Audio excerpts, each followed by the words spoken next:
சீரேனே ஊரானாகிய சீமோன். அவனை பார்த்து என்ன பண்றாங்களாம், அவன் அந்த ஊருக்கு எதுக்கு வந்திருக்கான்னா, அவனுக்கு அந்த ஊர் இல்லை, அவனுக்கு சொந்த ஊர் சீரேன். அவன் ஒரு யூதன். சீரேன்கிறது எருசலேம்ல இருந்து கிட்டத்தட்ட 800 மைலுக்கு அப்பா இருக்கிற ஒரு ஊர். அந்த ஊர்ல இருந்து பஸ்கா பண்டிகை கொண்டாடுவதற்காக எருசலேமுக்கு வந்திருக்கிறான். எல்லா இடத்துல இருந்தும் பஸ்கா பண்டிகை கொண்டாடும் போது எருசலேமுக்கு யூதர்கள் வந்துடுவாங்க. அந்த மாதிரி கொண்டாடுறதுக்காக வந்தான். வந்தவனை பிடிச்சு என்ன பண்றாங்க, அந்த சிலுவையை சுமக்க சொல்றாங்க. எத்தனையோ பேர் இருந்திருப்பாங்க, இயேசுவை பார்த்துருப்பாங்க, அவங்களுக்கெல்லாம் அந்த பாக்கியம் கிடைக்கல. இவனுக்கு அந்த சிலுவையை சுமக்கிற ஒரு பாக்கியம் இருக்குது. அவன் அந்த சிலுவை எவ்வளவு தூரம் சுமந்து சென்றான்னு தெரியாது. மேபி ஒரு 2-3 மீட்டர் கூட இருக்கலாம். ஏன்னா 150 கிலோ. அவன் தூக்கிட்டு கொஞ்ச தூரம் தான் போனான். சிலுவையை சுமந்த சீமோன், சீரேனே ஊரானாகிய சீமோன். தேவனுடைய பிள்ளைகளே, நீங்களும் நானும் கர்த்தருடைய பங்குள்ளவர்களா இருக்கணும்னா நம்மளும் சிலுவை சுமக்க வேண்டும். சிலுவை ஆண்டவர் அதான் சொல்றாரு, ஒருவன் என்னை பின்பற்றி வர கண்டிப்பில்லை. பிரதர் சிஸ்டர், நீங்க கண்டிப்பா இயேசுவை பின்பற்றணும்னு கண்டிப்பா சொல்லல. பின்பற்றி வர விரும்புனா, நீ ஆசீர்வாதத்தை பெறணும்னு விரும்புனா என்ன பண்ணு, தன்னை தானே வெறுத்து சிலுவையை சுமந்து கொண்டு என்னை பின்பற்றி வர கடவன். அல்லேலூயா. இயேசுவை சிலுவையை சுமந்து கொண்டு. நீங்க சிலுவைன்னு என்ன நினைக்கிறீங்க? எது சிலுவைன்னு நினைக்கிறீங்க? எங்க வீட்டுல கஷ்டமே தீரல பாஸ்டர், அது சிலுவையா? எங்க வீட்டுல ஒரே குடும்ப சண்டை, அது சிலுவை இல்லை. இப்போ நான் நினைக்கிறது நம்ம சபைக்கு மிக முக்கியமான சிலுவை, நீங்க எல்லாருமே சுமக்க வேண்டிய சிலுவை எதுன்னு சொன்னா, காலை 8 மணி ஆராதனைக்கு 8 மணிக்கு வருது. அதே சிலுவை தான். தூக்கம் தான் அன்னைக்கு தான் ரொம்ப வருது. அது இன்னைக்கு விடிய காலம் தான் பனி பெய்யுது பாஸ்டர். இப்போ பனிகாலங்கிறதுனால அப்படி சொல்லுவோம். என்ன கொஞ்சம் வெயில் காலம் வந்தோன்னு என்ன சொல்லுவோம், ராத்திரி பூரா அனல் தாங்கல பாஸ்டர், விடிய காலம் தான் கொஞ்சம் தூக்கம் வருது பாஸ்டர், இல்லையா? சிலுவை சுமக்காம இயேசு விட்ட பங்கு உள்ளவங்களா இருக்க முடியாது. கவனிக்கிறீங்களா? கவனிக்கிறவங்க மாத்திரம் ஒரு அலையிலேயே சொல்லுங்க, எனக்கு சிலுவை வேண்டாம், எனக்கு நன்மை மாத்திரம் வேணும், எனக்கு கர்த்தர் தருகிற ஆசீர்வாதம் மாத்திரம் வேணும்னு சொன்னா ஆண்டவரிடத்துல நமக்கு பங்கு இல்லை. சிலுவை சுமக்கிற ஒரு அனுபவம். அவன் வந்தது கொண்டாடுறதுக்கு தான். நீங்க ஒருவேளை அப்படிதான் நினைச்சு கூட இன்னைக்கு வந்திருக்கலாம். ஆண்டோடைய வார்த்தையை நான் சொல்றேன், சத்தியத்தை சொல்றேன், சிலுவை சுமக்க அழைக்கப்பட்டவர்கள் நாம். அல்லேலூயா, ஆமென், ஸ்தோத்திரம். இயேசுவின் சிலுவை அவன் சுமந்திருக்கான் பாருங்க. நல்ல கவனிங்க. இயேசு ஒருவேளை அற்புதம் அதிசயம் செய்துட்டு இருக்கும்போது அவன் அதை பார்த்துருந்தான்னா, ஒரு சிலுவை இருக்குது, ஆண்டவருக்காக தூக்கிட்டு போறேன்னு போயிருப்பான். இயேசுவையே சிலுவையில் அறைய போறாங்க, மரணத்துக்கு போறாங்க, மரண தண்டனைக்குரியவரா போறாரு. அப்போ அவருடைய சிலுவை சுமக்கிறது. புரிஞ்சவங்க மாத்திரம் ஒரு அலையிலையும் சொல்லுங்க. ஆமா, நிறைய நேரம் புரியாது. ஸ்தோத்திரம். மரண தண்டனைக்கு நேரம் போற ஒருத்தர் எனக்கு கொஞ்ச நேரத்துல தொங்க போறாரு. அவருடைய சிலுவையை சுமக்கிறதுக்கு அவன் ஆயத்தமாகி வரான். ஆனா உங்களுக்காக எனக்காக சிலுவை சுமந்து வெற்றி சிறந்த ஒரு தேவன். அவருடைய பாடுகளை சகிக்க நம்ம அழைக்கப்பட்டிருக்கிறோம், அதுக்காக தெரிந்து கொள்ளப்பட்டிருக்கிறோம். அந்த சிலுவையை சுமப்போம். அல்லேலூயா. இயேசுடைய காரியம் எதுவா இருந்தாலும் சிலுவை சுமக்கலன்னா நம்ம செய்யவே மாட்டோம். 8 மணி ஆராதனை, கல்யாண வீட்டுக்கு தான் போவோம், அங்க சிலுவை சுமக்க வேண்டியதில்லை. அங்க என்ன தருவான்? பாயாசம் தருவான், இல்லையா? ஸ்தோத்திரம். இன்னைக்கு நிறைய பேர் அப்படிதான் போயிட்டாங்கன்னு நினைக்கிறேன், இல்லையா? இயேசு விட்ட பங்கு வேணும்னா சிலுவை சுமக்கணும். அல்லேலூயா, ஆமென், ஸ்தோத்திரம். கொண்டாட்டத்தை விட சிலுவையை சுமக்கிறவங்களா இருக்கணும். ஆமென், ஸ்தோத்திரம். அவரை பின்பற்றி வர விரும்பினால் சிலுவையை சுமக்கணுமா? அந்த சீரேன் ஊரானாகிய சீமான் அவன் எப்படிப்பட்டவனா இருந்தான்னா, அவனுக்கு 2 பசங்க இருந்தாங்களாம். 2 பசங்களா இருந்தான். எப்படி தெரியும் பாருங்க. மார்க் எழுதின சுவிசேஷம் 15ஆம் அதிகாரம் 21வது வசனத்தை வாசிங்க. அவன் எப்படிப்பட்டவனா இருந்தான்?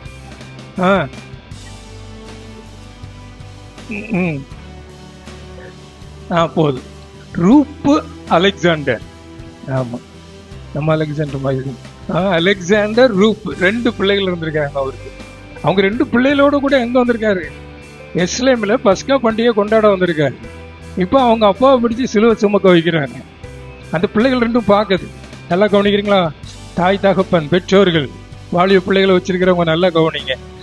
ஸ்தோத்திரம். 2 பிள்ளைகளும் பார்க்குறாங்க, அப்பா சிலுவை சுமக்கிறாரா பார்க்குறாங்க. அப்பாவை சிலுவை சுமக்கிறாரு, இயேசுவுக்காக சிலுவை சுமக்கிறது பார்க்குறாரு. 2 பேர் பேர் என்ன? அலெக்சாண்டர், ரூப்புன்னு தப்பா நினைச்சிட்டாங்க. ரூபஸ் அப்படி பேர் கேட்டு விட்டுருக்கீங்களா? ரூபஸ் கேள்விப்பட்டது இல்லையா? ரூபஸ் தான் ஆங்கிலத்தில் ரூபஸ், தமிழில் ரூப்னி போட்டிருக்கிறாங்க. சரி, அந்த 2 பேரும் பார்க்குறாங்க, 2 பிள்ளைகளும் பார்க்குறாங்க. அவங்க வாழ்க்கை எப்படி மாறிட்டான் பின்னால் பார்த்தீங்கன்னா, அவங்க வாழ்க்கை எப்படி மாறிட்டான். நீங்கள் ரோமருக்கு எழுதின நிருபம் சிலுவை சுமந்ததுனால அவங்க கனப்படுத்தப்படுறத பாருங்க. ரோமர் 16:13 வாசிங்க யாராவது. ரோமருக்கு எழுதின நிருபம் 16. ரூபையும் நல்ல அல்லலியா சொல்லுங்க, சத்தமா சொல்லுங்க. ரூபஸ் அன்னைக்கு அவங்க அப்பா சுமந்ததை பார்த்தான், இயேசுவை ஏற்றுக்கொண்டான். அவங்க வீட்டுக்கு போறான், அவங்க அம்மாவும் இயேசுவை ஏற்றுக்கொண்டாங்க. அல்லேலூயா. இப்போ பவுல் என்ன சொல்றாரு? கர்த்தருக்குள் பிரியமான கர்த்தருக்குள் தெரிந்து கொள்ளப்பட்ட ரூபையும் அவனுக்கு தாயும் எனக்கும் தாயும் ஆகிய. அப்போ அந்த ஊழியக்காரனுக்கு எவ்வளவு பிரயோஜனமுள்ள ஒரு குடும்பமா அந்த குடும்பம் மாறிட்டு பாருங்க. எனக்கு தாய் அவனுக்கு தாய் அப்படிங்கிறாரு. அப்ப அந்த சகோதரி பேர் இல்லை, ஆனா அந்த சகோதரி கூட ஆண்டவரை ஏற்றுக்கொண்டு அந்த கனத்தை பெற்றாங்க. அல்லேலூயா. சிலுவை சுமக்கிறவன் தான் கர்த்தர் தாங்குவார். சிலுவை சுமக்கிறவனுக்கு உலக பிரகாரமான சிலுவை இருக்காது. நான் சொல்றேன், இயேசுவின் நாமத்தின் நிமித்தம் பாடுபடுகிற யாருக்கும் உலக பிரகாரமான பாடு இருக்காது.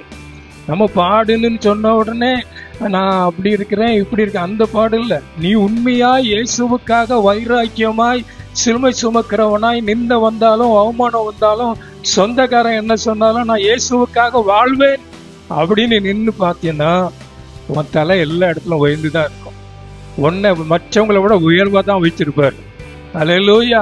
ஆயிரக்கணக்கான யூதர்கள் வந்திருப்பாங்க, கோடிக்கணக்கான யூதர்கள் வந்திருக்கலாம். சீரேன ஊர்ல இருந்து கூட நூற்றுக்கணக்கான யூதர்கள் வந்திருக்கலாம் பண்டிகை கொண்டாட. சிலுவை சுமந்த அந்த சீரேன ஊரானாகிய சீமோன் குடும்பத்தை மாத்திரம் ஆண்டவர் எழுதி வச்சிருக்கிறார். அறியப்படாதவங்களா இருந்தீங்க கூட நான் இன்னைக்கு சொல்றேன், வாலிப பிள்ளைகள், நீங்க ஆண்டவருக்காக வைராக்கியமா ஆண்டவருக்காக சிலுவை சுமக்கிறவங்களா பாடு வந்தாலும் நிந்தனை வந்தாலும் என் இயேசுவுக்காக வாழ்வேன் வாழ்ந்தீங்கன்னு சொன்னா, அறியப்படாம ஒரு மூலையில இருக்கிற உங்களை இந்த மாங்காடே அறிகிற மாதிரி கர்த்தர் ஆசீர்வதிப்பார். விசுவாசம் இருந்த கரம் வைத்து அல்லேலூயா சொல்லுங்க. ஆமென். அல்லேலூயா. அது மாத்திரம் இல்ல, அப்போஸ்தலர் 11:20 வாசிங்க. சிலுவை சுமந்த சீமோன் செய்த காரியத்தை குறித்து பார்க்கிறோம்.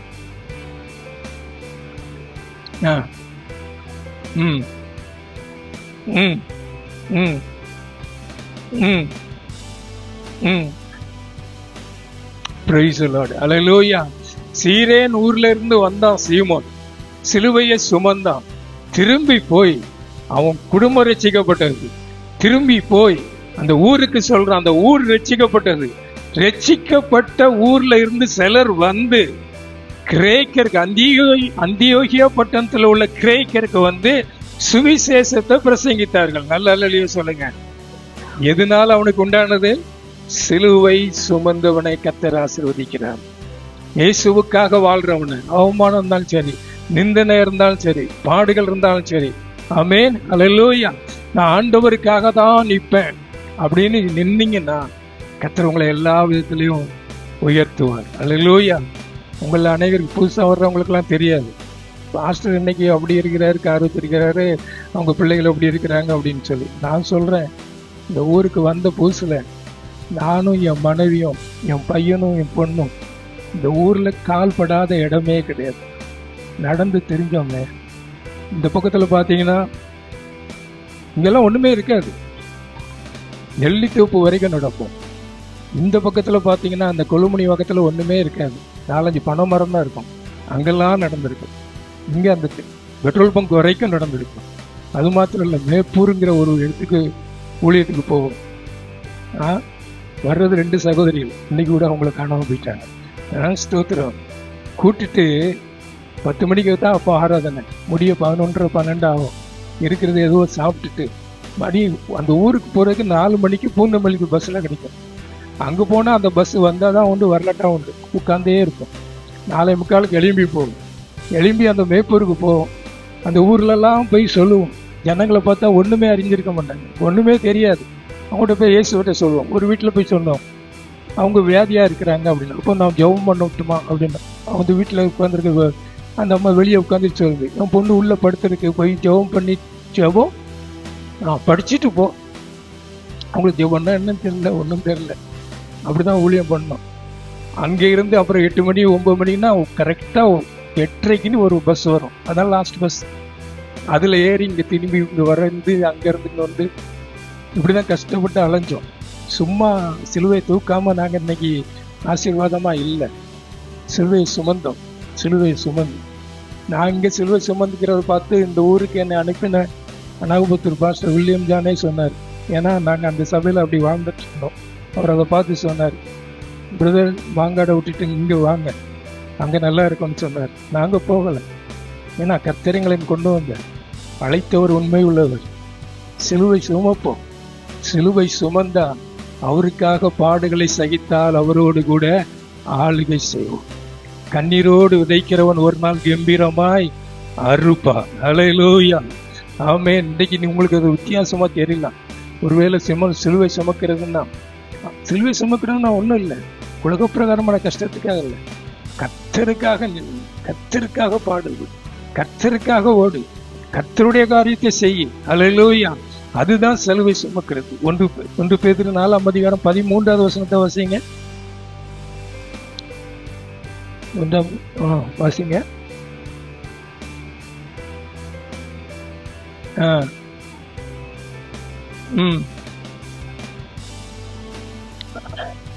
ஆமென். அவருடைய பாடுகளுக்கு பங்காளிகள். சொல்லுங்க, பக்கத்தில் உள்ளவங்களை பார்த்து சொல்லுங்க, இயேசுடைய பாடுக்கு நான் பங்காளி. ஆமென். அதுக்கு பங்காளி ஆனதுனால மகிழ்ந்து கலிகூறுங்கள். ஹல்லேலூயா. ஏன்னா கிறிஸ்து வெளிப்படும் போது நம்ம அந்த மகிமை வெளிப்படும். கிறிஸ்துவுக்காக நீங்க எந்த சிலுவை சுமக்கிறீங்க? கிறிஸ்துவுக்காக சுயத்தை வெறுத்து என்ன செய்யறீங்க? சுயம்தான் நமக்கு அந்த சிலுவை தூக்குறதுக்கு தடையா இருக்கு. எல்லாருக்கும், நிறைய பேருக்கு எனக்கு தெரியும், சபையில நிறைய பேருக்கு கர்த்தருக்காக நான் ஊழியம் பண்ணணும், கர்த்தருக்காக இதை செய்யணும், கர்த்தருக்காக அதை செய்யணும் சொல்லி வாஞ்செல்லாம் இருக்குது. ஆனா ஒரு தடை இருக்குது, சிலுவை தூக்க மாட்டேன். என் காரியம் எல்லாம் முடிஞ்சு அதுக்கப்புறம் வேணா நான் சிலுவை வரேன் ஆண்டவருக்கு அப்படிங்கல. என் காரியம் எப்படி இருந்தாலும் சரி, நான் கர்த்தருடைய காரியத்துக்கு வருவேன். அதுதான் ஊழியம், அதுதான் சிலுவை சுமக்கிற அனுபவம். அப்படி நம்ம வந்தோம்னா உன் காரியத்துல ஒன்றும் ஒரு குறைவு இருக்காது. ஹல்லேலூயா, ஆமென். ஹல்லேலூயா. பிள்ளைகள் இருக்கலாம், குடும்பம் இருக்கலாம், பெரியவங்க இருக்கலாம், எதுவா இருந்தாலும் சரி, கர்த்தர் எனக்கு இந்த அழைப்பை கொடுத்திருக்கிறார், அதை நான் நிறைவேற்றுவேன். அந்த சிலுவையை நான் சுமப்பேன். ஹல்லேலூயா. அப்படி நீங்க இருந்தீங்கன்னா நீங்க மாத்திரமல்ல, உங்க சந்ததியை கர்த்தர் ஆசீர்வதிப்பார். எதை தெரிந்து கொள்றீங்க? இன்னைக்கு முடிவு பண்ணுங்க. சிலுவை வேணுமா, இல்ல சுகம் சுயம் வேணுமா? சுயம் இருந்தா ஆண்டவருக்கு உண்மையா இருக்க முடியாது. இதை தெரிந்து கொள்ளுங்கள். சிலுவை சுமக்கிறவங்களுக்கு கர்த்தரிடத்துல பங்கு உண்டு. இயேசு சிலுவையில தொங்கிட்டு இருக்கிறார். இந்த பக்கத்துல ஒரு கல்லன், அந்த பக்கத்துல ஒரு கல்லன் அறிஞ்சு வச்சிருக்கிறாங்க. 2 பேருமே யார் தான்? 2 பேருமே யார் தான்? சொல்லுங்க, பக்கத்துல உள்ளவங்களை பார்த்து சொல்லுங்க. 2 கல்லர்கள் மத்தியில இயேசு சிலுவையில தொங்கினார். அப்படி தொங்கிட்டு இருக்கிறார். ஒரு கல்லன் என்ன சொல்றான்? அவங்க கீழே உள்ளவங்க பேசுற பேச்செல்லாம் கேட்கிறான். கீழே உள்ளவங்க போறவங்க வர்றவங்களாம் என்ன சொல்றாங்க? இவரு மேசியானி சொன்னாரு, இவர் ரட்சகர்னி சொன்னாரு, இவர் அற்புதம்லாம் செய்தாரு. அந்த அற்புதத்தை பயன்படுத்தி கீழே இறங்கி வந்து எல்லாரையும் அவரையும் ரட்சித்துக் கொள்ளலாம், சிலுவையில தொங்குற என்னையும் ரட்சித்துக் கொள்ளாம அப்படின்னு அவன் கேட்கிறான். அப்படின்னு சொல்லி ஆண்டவர்ட்ட அவன் கேட்கிறான். அவன் அதை தெரிந்து கொள்றான். எதை தெரிந்து கொள்றான்? பூமிக்கு போகணும், பூமியில நல்லா இருக்கணும், நான் கல்லனா இருந்தாலும் தண்டனை பெறாம நல்லா இருக்கணும், அப்படி செய்யலாமே இயேசுவே அப்படின்னு அவன் கேட்கிறான். இன்னொரு கல்ல இருந்தான் பாருங்க, நான் நினைக்கிறேன் அவன் இயேசுக்கு மேல ஒரு எழுத்து எழுதி போட்டிருந்தாங்க, இவர் யூதரின் ராஜானி 3 பாசையில எழுதி போட்டிருந்தாங்க. அதை படிச்சுட்டான். படிச்ச உடனே அவனுக்குள்ள என்ன வந்துட்டு, இவர் உண்மையிலே ராஜா தான், இவர் ஆளுகை செய்கிறவர். அதனால அவன் ஆண்டவரத்துல என்ன கேட்டானா, உம்முடைய ராஜ்யத்துல வரும்போது என்னை நினைத்தரு. அல்லேலூயா. நல்ல சத்தமா வரமாட்டேங்க. இதெல்லாம் பாஸ்டர் நாங்க தெரிந்து கொள்றது இது பூமிக்குரியது தானே, நீங்க ராஜ்யம் ஒண்ணு சொல்றீங்களா? நீங்க தான் அல்லேலூயா வரமாட்டேங்குது. நல்லா அல்லேலூயா சொல்லுங்க. ஆமா, உம்முடைய ராஜ்யத்துல வரும்போது என்னை நினைத்தருளும் அப்படின்னு சொல்றான். அப்போ ஆண்டவர் இயேசு கூட நமக்கு ஒரு ஜெபத்தை கற்றுக் கொடுத்தார். சீசரை கற்றுக் கொடுத்தார், நமக்கும் கற்றுக் கொடுத்தார். அதுல முதல் காரியம் என்னதான், உம்முடைய ராஜ்யம். யாராவது உண்மையாய் கர்த்தருடைய சமூகத்துல ஒரு பெரிய பாரத்தோடு மனதோடு கண்ணீரை சிந்தி, ஆண்டவரே உம்முடைய ராஜ்யம் வரட்டும்ப்பா, எனக்குள்ள வரட்டும்ப்பா, என் கணவனுக்குள்ள வரட்டும், என் பிள்ளைகளுக்குள்ள வரட்டும், எங்க சொந்த பந்தங்களுக்குள்ள வரட்டும். எத்தனை பேர் நம்ம அப்படி ஜெபம் பண்ணியிருக்கோம் பாருங்க. நம்ம தெரிந்து கொள்றதெல்லாம் இதுதான். அந்த ஆசீர்வாதம், இந்த ஆசீர்வாதம் பூமிக்குரிய ஆசீர்வாதம். நல்லா இல்லையே சொல்லுங்க. வாய் வராதெல்லாம் வாயை திறந்து கொஞ்சம் பாச சொல்றதுனாலயே சொல்லுங்க. Praise the Lord. அல்லேலூயா. இம்மைக்குரிய ஆசீர்வாதம். அவன் தேர்ந்தது மறுமைக்குரிய ஆசீர்வாதம். கர்த்தரிடத்துல பங்கு உள்ளவங்க தேட வேண்டியது. இயேசுவும் அதுதான் சொன்னாரு. முதலாவது தேவனுடைய ராஜ்யத்தையும். நல்லா தெரியும், தெரியாமலாம் இல்லை, ஆனா விசுவாசிக்கிறது தான் இல்லை. ஆனா பேர் என்னதுதான்? ஆமா, விசுவாசிக்கிறது இல்லை, ஆனா பேர் விசுவாசி. முதலாவது தேவனுடைய ராஜ்யத்தையும் அவருடைய நீதியும் தேடுங்கள், அப்பொழுது இவைகள் எல்லாம் கூட கொடுக்கப்படும். தேவனுடைய ராஜ்யத்துக்காக நம்ம வாழ்றோமா, இந்த உலகத்துக்காக வாழ்றோமா? பக்கத்தில் உள்ளவங்களை பார்த்து கேளுங்க, உண்மையா தேவனுடைய ராஜ்யத்துக்காக வாழ்றீங்களா? என்ன பார்க்காதங்க. ஸ்தோத்திரம். இந்த உலகத்துக்காக வாழ்றோமா? ஸ்தோத்திரம். நான் உண்மையா சொல்றேங்க. ஆமா, கர்த்தருடைய சமூகத்துல இருக்கிறேன், தேவனுடைய பிரசன்னத்துல இருக்கிறேன், உண்மையா சொல்றேன். தேவனுடைய ராஜ்யம்னு ஒண்ணு இல்லைன்னா நான் இங்க நின்று வேஸ்ட் ஆக்கிட்டு இருக்க மாட்டேன். என் வாழ்க்கையை வேஸ்ட். அது நமக்கு ஏன் அங்க இயேசுவை தேடணும்? தேவனுடைய ராஜ்யம் பரலோகம், நரகம், சத்தியம், நித்தியம். நீதான் நித்தியம், நிரந்தரம். ஒண்ணு பரலோகத்துக்கு போகணும், இல்லைன்னா எங்க போகணும்? நரகத்துக்கு போகணும் மரித்த பின்பு. உலக மனுஷனுக்கு தான் தெரியாம இருக்கான்னு பார்த்தா உள்ள இருக்கிறவங்களுக்கு தெரியாம இருக்க கூடாது. ரெண்டுல ஒரு இடத்துக்கு நம்ம போறோம். அது நித்தியமானது, நிரந்தரமானது. உயிரோடு இருந்தா இயேசு வரும்போது எடுத்துக்கொள்ளப்பட போகிறோம். இல்லைன்னா மரிச்சா, இயேசுக்குள்ள மரித்த முதல் உயிர்த்தெழுந்து பங்குள்ளவர்கள் பாக்கியவான்கள், பரிசுத்தவான்கள். இமை பொழுதுல அவங்களும் மத்திய ஆகாயத்துல எடுத்துக்கொள்ளப்பட போறாங்க. ஆமேன். அல்லேலூயா. ஆமேன் வராது, விசுவாசம் தானே வரும். ஆமேன். அல்லேலூயா. இதுதான் கிறிஸ்தவ வாழ்க்கை. இதுக்காக தான் வாழ்றோம், இதுக்காக தான் இயேசுவை தேடுறேன், இதுக்காக தான் வாழ்றேன். இந்த பூமிக்குரியதெல்லாம் என்னை விட்டு கடந்து போக போகுது. இதெல்லாம் ஒண்ணுமே இல்லை, இது மாறி போக போகுது. எத்தனை பேர் இதுக்காக வாழ உங்களை ஒப்பு கொடுக்க போறீங்க? ஆமேன். அவன் அதை தெரிந்து கொண்டான். நீங்க எதை தெரிந்து கொள்றீங்க? கிறிஸ்துவத்துல பங்கு வேணும்னா, கிறிஸ்துவோடு கூட நித்திய காலமா இருக்குன்னு சொன்னா பரலோக ராஜ்யத்தை தெரிந்து கொள்ளுங்க. நீங்க எதை தெரிந்து கொள்றீங்க? ஒருத்தன் சிலுவை தெரிந்து கொண்டான், இன்னொருத்தன் பரலோக ராஜ்யத்தை தெரிந்து கொண்டான். நம்ம எதை தெரிந்து கொள்ள போறோம்? உலகம், உலகத்துடைய மேன்மை, உலகத்துடைய காரியம், இதையே தெரிந்து கொள்ள போறோமா? இல்ல, இந்த உலகம் மாயை, இயேசு வரப்போகிறார், சீக்கிரமா வரப்போகிறார். நோவா காலத்துல சம்பவித்தது போல என்ன நடக்குமா? மனுஷகுமாரன் வருங்காலத்துல நடக்குமா? நோவா காலத்துல எப்படி இருந்தாங்களா? அவ்வளவு பாவம் பெருகிட்டு. இன்னைக்கு பாருங்க, ஸ்கூலுக்கு ஒரு 4ஆம் கிளாஸ் பிள்ளைய ஒழுங்கு அனுப்பி கொண்டு வர முடியல. ஒரு 10ஆம் கிளாஸ் பிள்ளைக்கு பாதுகாப்பு இல்லை. ஏன்? பாவம் பெருகிட்டு. பிள்ளைகளை ஸ்கூலுக்கு அனுப்பிட்டு பெற்றோர்கள் வேதனைப்படுற ஒரு காலம். என் பிள்ளை கெட்டு போகுமோ, இல்லைன்னா என் பிள்ளைய கெடுத்துருவாங்களோ. அது மாத்திரம் இல்லை, தினமும் பார்த்தாலும் இவன் அவனை கொன்னான், விட்டுனான், குத்துனான், இதுதான் செய்தியா இருக்குது. பாவம் பெருகிட்டு. இந்த நாட்கள்ல தான் இயேசு வரப்போகிறார். இன்னும் உனக்கு தருணம் கொடுக்கப்பட்டிருக்கு. நம்ம இன்னைக்கு மனம் திரும்புவோம். அல்லேலூயா. ஆமா, இயேசு வர்ற நாள்ல நான் பாஸ்டரா இருக்கிறேன், என் பிள்ளைகளை கூட்டு போயிருவேன்னா முடியாது. ஏன்னா வேதம் என்ன சொல்லுது? உத்தரவாதி மாத்திரம் இல்ல, ஆண்டவர் என்ன பண்ணுவாராம்? கிறிஸ்துவுக்குள் மரித்தவர்கள் முதலாவது எழுந்திருப்பார்கள், பின்னால் உயிரோடு இருக்க நாமும் இமைப்பொழுதுல மறுரூபமாகி எடுத்து கொள்ளப்படுவோம். நான் அப்போ பார்த்து என் மனைவி எங்க? ஐயோ, என் கூட எப்பவுமே இருப்பாங்களே, நோ சான்ஸ். என் மனைவியும் தேடும். ஆனா நாங்க ரெண்டு பேரும் எங்க சந்திப்போம்னு நம்பிக்கை இருக்கு தெரியுமா? நித்திய ஆகாயத்துல, மத்திய ஆகாயத்துல இயேசுவோடு கூட சந்திப்போம். என் பிள்ளைகளை சந்திப்பேன். அல்லேலூயா. உங்களுக்குள்ள அந்த நிச்சயம் இருக்காது சிஸ்டர். பாரப்படுங்க, பாரப்படுங்க. பரலோக ராஜ்யத்தை தெரிந்து கொள்ளுங்க. நீங்க முதல்ல பரலோக ராஜ்யத்துக்குரியவங்கள வாழுங்க. வித்தியாசமான ஒரு வாழ்க்கையை வாழுங்க. உலகத்துக்கு ஒத்த ஒரு வாழ்க்கையை வாழாதங்க. கர்த்தர் அழைப்புல உறுதியா இருங்க. நிச்சயம் வரைக்கும் கர்த்தரோட பங்கு, நித்திய காலமா இருக்கிற பங்கு, அந்த பங்கை கர்த்தர் நம்ம எல்லாருக்கும் தருவாராங்க.